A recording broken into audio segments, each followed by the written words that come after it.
শুরু করছি পরম করুণাময় অসীম দয়ালু আল্লাহর নামে, যিনি আমাকে আপনাকে এত সুন্দর আকৃতি সুরাতে এই মানব জীবন দান করেছেন। লক্ষ কোটি দরুদ ও সালাম সেই রাসূলের উপর, যে রাসূল তার গর্ভের ভিতরে আমাকে আপনাকে পূর্ণ অস্তিত্ব দান করে এই পৃথিবীতে নামিয়ে দিয়েছেন। বিশ্বের সকল মানব জাতিকেই আমার শান্তির বাণী। আসসালামু আলাইকুম ওয়া রাহমাতুল্লাহি ওয়া বারাকাতুহু। আজকের আলোচনা, এক আল্লাহর ইবাদত কিভাবে করব। এই মানুষ হয়তো জানেই না এক আল্লাহর ইবাদত কিভাবে করা যায়, আর আল্লাহ বিষয়টা কি, আর আল্লাহর একক সত্যটা কি। এটা নিয়ে গভীর আলোচনা আপনাদের সামনে আমি করছি। আমি নফসের জাতে আদম। এই পৃথিবীতে যত সৃষ্টি দেখেন, যত জীবন দেখেন, প্রত্যেকটা জীবনেরই একজন করে মূল প্রতিনিধি বা স্রষ্টা আছে। যেমন আমরা এখন বর্তমান মানব জীবনে আছি, আমাদের প্রথম স্রষ্টা হলো আমাদের আদি পিতা আদি মাতা। সেই আদি পিতা আদি মাতার থেকে আমাদের সমস্ত মানুষকে সৃজন করা হয়েছে। সেই আদি পিতা মাতাকে আল্লাহ পাক নামিয়ে দিয়েছিল। তাহলে পৃথিবীতে যত সৃষ্টি দেখেন, গাছপালা, পশু পাখি, নদী নালা, এরা কারা? এদেরও সেম এভাবেই জোড়ায় সৃজন করে আল্লাহ পাক পৃথিবীতে নামিয়ে দিয়েছেন। অর্থাৎ মূল যারা স্রষ্টা, সেই স্রষ্টারা স্রষ্টার জায়গায় থাকে, শুধু তাদের জাতিরা এই পৃথিবীতে চারণ করে। তাদের জাতের থেকে একটি জাত বের করে নিয়ে এসে এই পৃথিবীতে এই মানব জীবনে পরিচালনা করে দেওয়া হয়, বা সকল জীবনে পরিচালনা করে দেওয়া হয়, আর ওখান থেকে তাদের জীবনগুলো চলে। এটা হলো এই জীবন চলার মূল সিস্টেম। এখন আসি, এই যে এক আল্লাহ, একক সত্তা, কুলহের সূরার ভিতরে এবং কোরআনে কয়েক জায়গায় এই আল্লাহর একত্ববাদের কথা বলা হয়েছে। এই আল্লাহর একত্ববাদ আমরা কিভাবে করব, কিভাবে এক আল্লাহর ইবাদত করব। আমাকে যে আল্লাহ দ্বারা সৃষ্টি করা হয়েছে, সেই আল্লাহ আর গরুর আল্লাহ, ছাগলের আল্লাহ, মাছের আল্লাহ কখনোই এক নয়। কারণ প্রত্যেকটা সৃষ্টির স্রষ্টা আছে, বীজ আছে, সেই বীজের থেকে সেই গাছ হয়, সেই গাছের থেকে ফল হয়। আমি আপনি এই মানব জীবনে আসছি নিশ্চয়ই সেই মানুষের বীজে বা আদমের বীজে। গরুর বীজে তো আর মানুষ হয়নি। গরুর বীজে গরু হয়, মানুষের বীজে কিন্তু গরু হয় না। এভাবে আল্লাহর সৃষ্টির জগতে প্রত্যেকটা জীবনেরই স্রষ্টা আছে। সেই স্রষ্টা, সেই জীবনের যে মালিক, তারাই হলো তাদের জীবনের স্রষ্টা, আল্লাহ। এখন আমরা এক আল্লাহর ইবাদত করে কিভাবে সেই আল্লাহর জাতের জাতি হব, সেই আল্লাহর রঙে রং মেশাবো। আমরা সর্বশ্রেষ্ঠ জীবনে আছি, এই জীবনকে মানব জীবন বলা হয়। আল্লাহ পাক এই মানুষকে সর্বশ্রেষ্ঠ বলে ঘোষণা করেছেন, অন্য কোনো জাতিকে নয়। এই সর্বশ্রেষ্ঠ জাতির সর্বশ্রেষ্ঠ গুণ রয়েছে, বিবেক রয়েছে, আকেল রয়েছে, পবিত্রতা রয়েছে। এই মানুষ যদি পশুত্বর কাজ করে, যার ভিতরে অন্যায় অপরাধ অপকর্ম থাকে, সে কিন্তু সেই মানুষের ভিতরে পড়ে না। মানুষের স্বভাব চরিত্র গুণ পবিত্র, এটা সম্পূর্ণ সেই স্বয়ং মহা ব্রহ্মার সেই নূরের পবিত্র গুণের গুণনীত একটি ধর্ম। আমরা যারা মানুষ হব, এই মানুষের পবিত্র গুণ থাকতে হবে সর্বশ্রেষ্ঠ। তার আখলাক চরিত্র আচার ব্যবহার সর্বশ্রেষ্ঠ গুণে গুণান্বিত হতে হবে। এই মানুষের ভিতর থেকে যাদের স্বভাব চরিত্র গুণ পশু, তাহলে তারা কিন্তু কখনোই মানুষ হয়ে সেখানে যেতে পারবে না। এই মানুষের স্রষ্টা হযরত আদম শফিউল্লাহ। এটা আল কোরআন প্রমাণ করে যে আদম আমার তরফের প্রতিনিধি, আদম সর্বশ্রেষ্ঠ এবং আদম জ্ঞানী। তাহলে আল্লাহ সবকিছু আল্লাহ আদমকে দিয়েছেন, আর সেই আদম থেকে আমরা পৃথিবীর সকল মানুষ এই মানব জীবন পাচ্ছি। আমাদের স্রষ্টা হলো হযরত আদম শফিউল্লাহ। এই আল্লাহর ইবাদত করতে গেলে, এই আদম জীবনের ইবাদত করতে গেলে, আদম সুরত কায়েম করতে গেলে আমাদেরকে সেই আদমের উপরে ঈমান আনতে হবে। এই আদম জীবন কায়েম করতে গেলে তার কাছে আত্মসমর্পণ না করা পর্যন্ত কোনো মানুষই এই আদম সালাত কায়েম করতে পারবে না। এটাই হলো মহাসত্য। আর এই আদম জীবন কায়েম করতে গেলে আপনি যদি সেই নবীকে পূজা করেন, দেবতাদেরকে পূজা করেন, তাহলে সেই আদম আপনাকে কিভাবে তার সালাত দিবে, কিভাবে তার জীবন দিবে? তাই কি কখনো সম্ভব? মনে করেন আপনি ডাক্তার হবেন, সেই ডাক্তারের কাছে না যেয়ে আপনি ইঞ্জিনিয়ারকে পূজা করতেছেন, সেই ইঞ্জিনিয়ার কি আপনাকে ডাক্তার বানাতে পারবে? এটা কি কখনো সম্ভব? তাই কি সেই ডাক্তার আপনাকে সেই সার্টিফিকেট দান করবে? আপনি পূজা করছেন সেই ইঞ্জিনিয়ারকে, আর আপনি এই সার্টিফিকেট চাচ্ছেন সেই ডাক্তারের। তাই কি কখনো হয়? আপনি যদি আদম সালাত কায়েম করতে যান, মানুষ হতে চান, তাহলে তো আপনাকে সেই মানুষকেই পূজা করতে হবে, মানুষের এলার কাছেই যেতে হবে। সূরা নাসের ভিতরে বলেই দিয়েছে, কুল আউযু বিরব্বিন নাস, মালিকিন নাস, ইলাহিন নাস, মিন শাররিল ওয়াসওয়াসিল খান্নাস। তো মানুষ হতে গেলে মানুষের মনের ভিতরে যে খান্নাস রূপী শয়তান আছে, তাকে দূর করতে গেলে ওই মানুষের এলার কাছে আশ্রয় না চাইলে আপনি কোনোদিনও পারবেন না। নবী কি সেটা আগে বুঝতে হবে। নবীদেরও আলাদা স্রষ্টা আছে, জাত আছে। আমি তো আপনাদেরকে বুঝাইয়া দিলাম। এর চেয়ে কঠিন, এর চেয়ে মারুফত আল্লাহর সৃষ্টির জগতে এরকম করে কেউ কোনোদিন আপনাদেরকে বলে দেয়নি। কারণ কেউ জানেই না এই সত্যগুলো, আপনাদেরকে বলবে কিভাবে? আমার মুর্শিদ ব্যতীত, আদম নূরের মুর্শিদ ব্যতীত এই সত্যগুলো কারোর কাছে যায় নাই। তার সন্তানরা ব্যতীত এগুলো কেউ জানেই না, এই ধর্মের এই সত্যগুলো।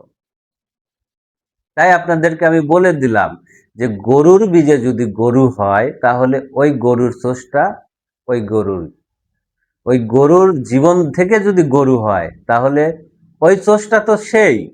আমি মানুষ তো তার স্রষ্টা নই। আমার স্রষ্টা আমার পিতা, আমার স্রষ্টা আমার মাতা। এভাবে আমি আল্লাহর ইবাদত করব। যদি আমি মানুষের আল্লাহর ইবাদত করি, তাহলে তো আমি মানুষ হব, মানুষের পূজা করে আমি মানুষ হতে পারবো। আমি যদি নবীদের পূজা করি, নবীদের গুণ কীর্তন করি, কখনোই এই আদম তার জীবন আমাকে দিবে না, আপনাকে দিবে না। এই সালাতের মালিক, এই জীবনের মালিক, এই বীজের মালিক একমাত্র আদম। প্র্যাকটিক্যাল আপনারা এই বাস্তব জীবনে তো আপনারা দেখতেছেন। আপনাকে মানুষ হওয়ার জন্য তো অন্য কেউ সাহায্য করেননি, এই পিতামাতা ছাড়া। তাহলে আপনি সেই পিতামাতার পূজা না করে আপনি যদি সেই নবী রাসূল, ওই সৃষ্টিদের, ওই পাক পাঞ্জাতন, ওই অমকে তমকে তাদের গুণকীর্তন করেন, আবার আপনি চাচ্ছেন জান্নাতি জীবন, এই মানব জীবন, আদমের জীবন, তাই কি কখনো সম্ভব? আদম কি তাই কখনো মেনে নিবে? আপনাদেরকে সেই জীবন দিবে? এই আদম জীবন পেতে গেলে সেই আদমের কাছেই যেতে হবে। আর এই আদমই আল্লাহর সৃষ্টির জগতে সর্বশ্রেষ্ঠ, অন্য কেউ তো সর্বশ্রেষ্ঠ নয়। আল কোরআনে দেখেন বলেই দিয়েছে যে আদম হলো আমার তরফের প্রতিনিধি, সেই হলো জ্ঞানী। ফেরেশতাদের সাথে এই আদমের জ্ঞানের ভাঁজ হয়েছিল, সেখানে এই আদমই জিতেছিল। এখন এই সকল সৃষ্টি, আল্লাহর সৃষ্টি, গরু ছাগল হাঁস মুরগি যত পশু পাখি আছে সকল সৃষ্টিকে এক জায়গায় করি, আর এই মানুষকে এক জায়গায় করি। এই মানুষের জ্ঞানের সাথে কি এই সৃষ্টিরা কখনো পারবে? তাই কি কখনো সম্ভব? তাই এই আদম যে হবে সে হবে সর্বশ্রেষ্ঠ, আর এই আদম জীবনটাই জান্নাতি। আর সেই জীবন আপনারা কায়েম করতে চান, কিন্তু আদমকে আপনারা মেনে নেন না। আপনাদের পিতার প্রতি আপনাদের ঘৃণা, অনীহা, একটা ভুল ব্যাখ্যা করে এই আদমকে একদম নিম্ন শ্রেণীর অপরাধী বানিয়ে রাখা হয়েছে। কি অপরাধ? আদম গন্ধম খেয়েছিল, আর সেই গন্ধম খাওয়ার অপরাধে আপনারা অপরাধী করেন।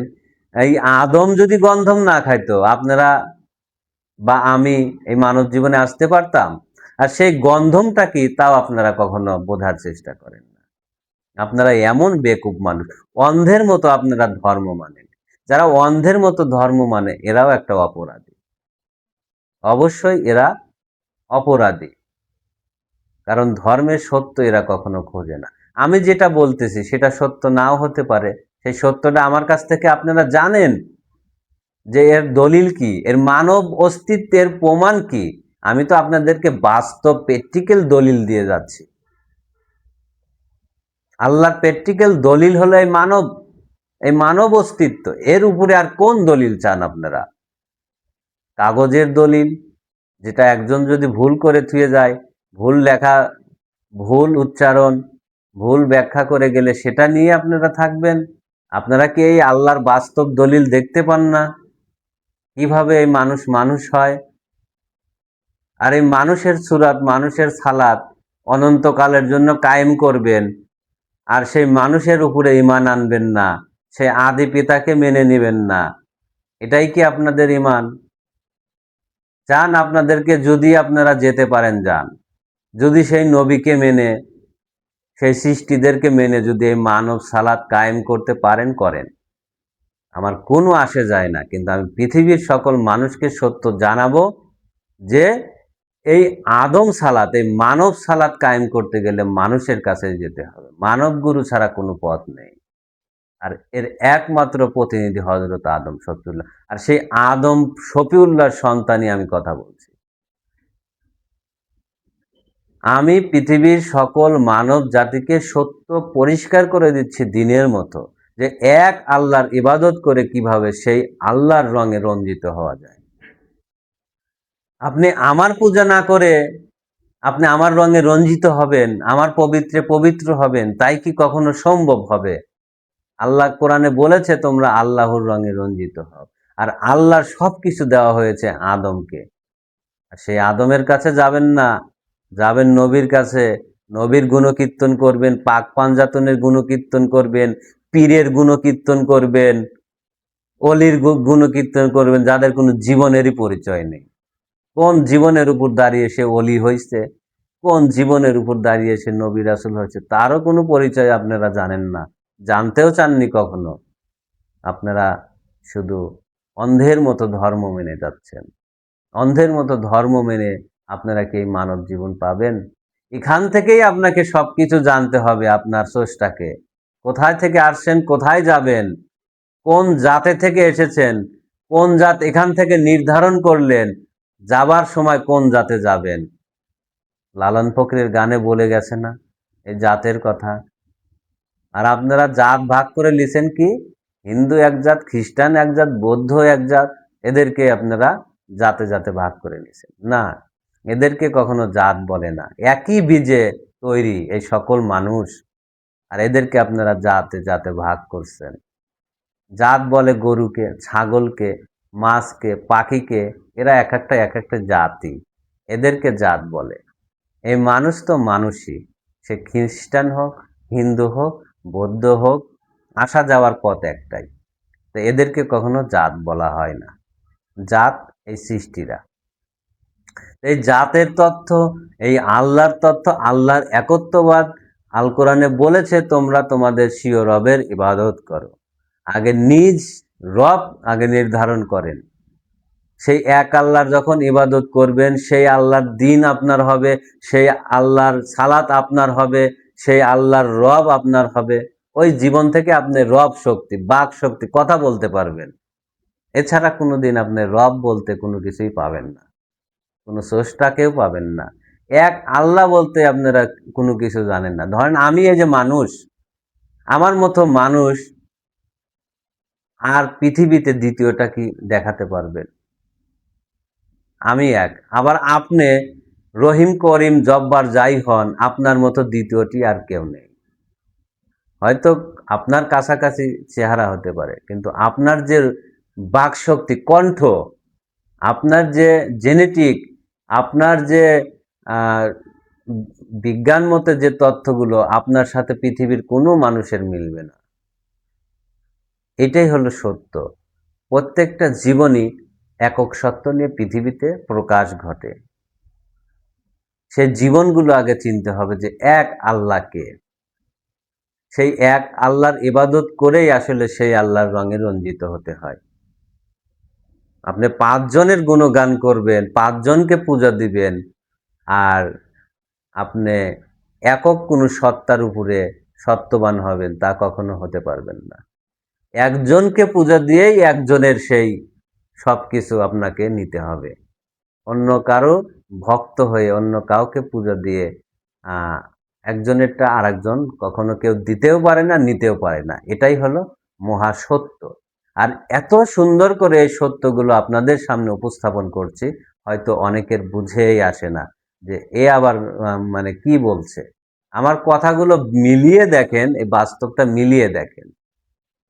যাই হোক, আমি সংক্ষিপ্ত আকারে আমার আলোচনা এখানে সমাপ্তি করছি। আসসালামু আলাইকুম রহমতুল্লাহি ওয়া বারাকাতুহু।